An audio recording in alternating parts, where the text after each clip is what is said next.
Hey guys, and we're back again with another content for the game, the Ragnarok. Most of you guys know that I already played the Taiwan version and also the CBT of this game, so I will just share a bit of my knowledge to guide players for their early game experience. Here are my tips for beginners to help you out on your journey. First thing you need to do is always join a party. As far as I know, there is no level limit for joining party in this game, so if you see party invites, go ahead and join. You can earn extra EXP even your party members are in a different maps or channels. The more members in your party, the more experience you'll gain. But remember, you only earn bonus experience by defeating monsters. There are two ways to have a party. First, you can check the recruit chats for invites. Look for the icon with the two people which indicates party recruitment. Simply apply to any available slots and wait for confirmation. The second way is to create your own party. Click on the team option below the quest tab and select the create party option with a flag icon. Choose the adventurer team listed first and enable the auto accept option. Next, open the party menu and click the green button to shout for recruits. Your party will be listed in the chat and you can wait for members to join. This method is great for AFK grinding. Speaking of AFK grinding, you need to grind your character as much as possible. In this game, you can let your character farm experience and loot endlessly. However, some items have a daily limit like the Tier F card album, which you can collect up to 100 pieces per day. That said, you can still find cards from the monsters you're farming, so having a PC that runs 24/7 can give you an edge. But if you don't have PC or are busy with other commitments, then using a cloud phone is a great option. Does your phone overheating when grinding? Or do you have a lot of accounts to grind at the same time on different games? I have good news for you. YuJ Phone is an Android cloud phone that helps you AFK grind non-stop even if you close the application.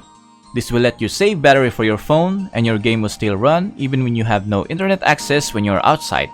Also, YuJ Phone can open multiple instances that is applicable to other games like Ragnarok X, Mir 4, Night Crows, Ragnarok 20 Heroes, and many more games that have an immense AFK grinding. Just use my code 4F8CAA, or you can just click the link on the description below to get 488 diamonds so you can try the YuJ Phone for yourself. Download the YuJ Phone now for Android, iOS, or even on the Windows PC. Thanks for listening and let's get back to the video. Next is do Endless Tower Rush. Endless Tower is one of the highest sources of experience. You need to clear the highest floor possible as this will be the basis of how much EXP you can get per minute. Higher floors means higher EXP rewards when idle, so each time you level up or enhance your power, aim to clear as many floor levels as possible. There's also the completion reward and the perfect reward. If you clear a level within 40 seconds, it will be considered as perfect so you can get the perfect reward, which gives a huge amount of EXP and bonus materials per 5 levels. You can also jump to the incomplete floors and try again to clear it perfectly. Next tip is to get only purple and gold requests. When you reach a certain level, a request feature will become available, offering bonus experience and rewards. Be selective with the requests you accept as they vary in rank. Higher ranks yield greater experience and rewards. To maximize your gains, only accept purple and gold rank requests. If you can't find higher rank requests, you can refresh the list by clicking the button below. You can get 1 refresh per day, with the next available refresh for about 4 hours. If you choose to refresh without waiting, it will cost you 20 rubies, so decide whether you want to save your rubies or aim for the best requests. Many players don't realize that each type of potions has different cooldowns. They often just buy and equip the highest tier potion without understanding the advantage of using various potions. In contrast to other RPGs where consuming one type of potion puts a similar potion on shared cooldown. In this game, the Ragnarok, each potion has its individual cooldown. Therefore, it's wise to purchase different potions and set them all in your autopots for optimal use.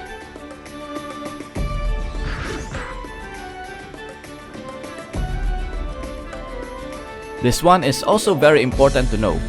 Use Valkyrie Blessings only when the server level increases. It's best to save your Valkyrie points for about 6 or 7 days after the game launches. Wait until the 7th day to use them when you have nearly full Valkyrie points to maximize your experience rewards. Here's how it works. The experience points available right here will increase each day. On the first day of the global server, obtaining 2,200 experience costs 1 Valkyrie points. If you have 120 Valkyrie points, then that totals to 264,000 experience. Now when the server level reaches its peak, just like this Taiwan server that I've played, which now has a 13,137 EXP per 1 Valkyrie points, if we multiply it by 120 Valk points, then the total will be 1,576,440 bonus EXP, which is really huge of a difference. Also, do not use Valkyrie's Blessing just for EXP. It will also increase drop rate, so use it for farming cards that you really need. It is already indicated here on the Valkyrie's Blessing that it increases Zenny, EXP, and drops, so use it wisely.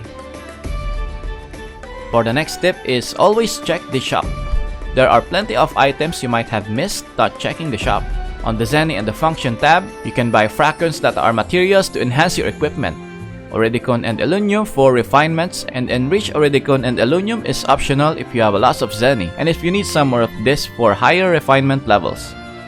In the materials section, I advise you to buy all the specific fruits that you need to cook. Most of them are limited to 10 per day and they are cheap. So buy and cook daily, as it will increase your stats when you consume these foods that will help you grind faster. Crafting and cooking consumes stamina. You can see it here, and it refreshes 300 points daily. You can also buy 300 stamina daily for 300k Zenny. It may be expensive, so buy this if you have a lot of Zennies. Next one is do not insert all available cards in the album. There are some cards that you need to slot on your inventory, so you might be careful of inserting those cards in the album, as they will not be returned when inserted. Also, don't focus on enhancing 1 or 2 slots. Most people will just enhance the weapon and accessories because it gives physical attack and magic attack. As you further enhance your gear, it will cost more fractions, so it is better to enhance all your gears equally, as it will also affect the resonance level, which gives another additional bonus stats.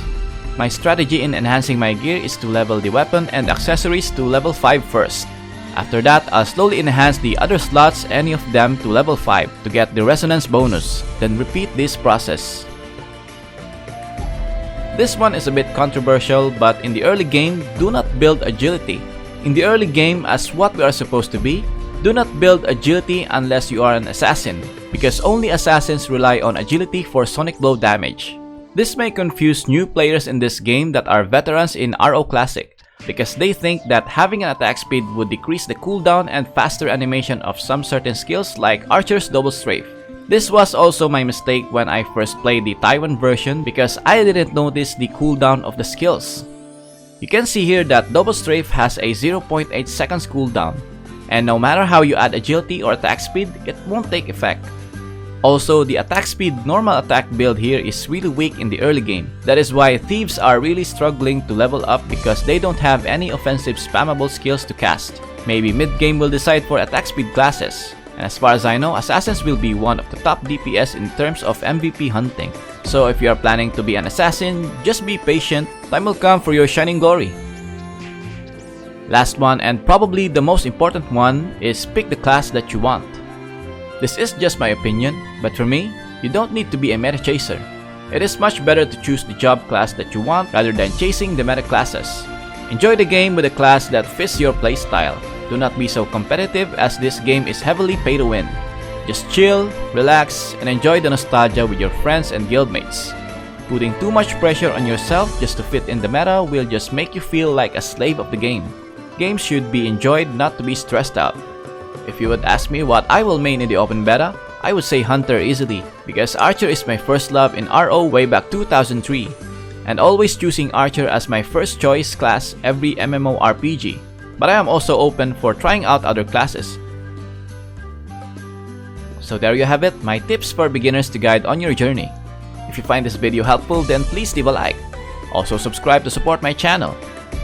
And also stay tuned, as I will make more contents of this game, especially when it is officially released. As always, thank you for watching, stay safe, and have an awesome day. Lights out!